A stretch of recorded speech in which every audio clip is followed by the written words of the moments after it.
Ce sont des gens, la plupart, qui occupent des terrains depuis de très nombreuses années et qui sont demandeurs de régulariser, puisque effectivement, ces personnes occupent un terrain qui appartient à la ville.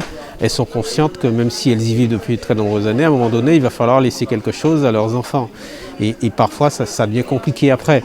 Et puis, deuxième chose, c'est que des terrains qui sont parfois occupés depuis de très très nombreuses années, avec le temps, je veux dire, la valeur foncière qui vient sur notre territoire, plus on prend du temps pour régulariser, et plus la valeur du terrain est élevée. Donc c'est pour ça que j'invite, en tout cas toutes celles et ceux qui le peuvent, à régulariser pour au moins figer le tarif et que ne se retrouvent pas avec une situation pour des terrains qu'elles occupent depuis de très nombreuses années, qu'elles ne soient pas en capacité de pouvoir les payer.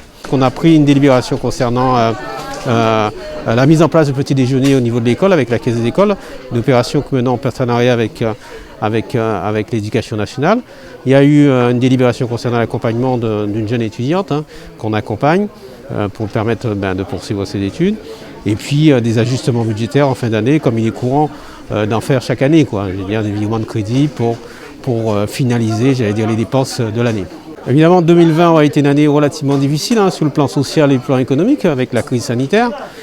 Écoutez, je souhaite quand même à tout un chacun d'excellentes fêtes de fin d'année, de Noël et de 31 décembre. Évidemment, ne pas oublier que le virus continue à circuler et par conséquent, il faut préserver les uns les autres, se préserver les uns les autres, donc fêter, mais continuer quand même à appliquer les gestes barrières pour éviter qu'à la rentrée, on soit dans une situation qu'on ne puisse pas maîtriser et qui pourrait conduire à un nouveau confinement, ce qui serait fort regrettable, quoi.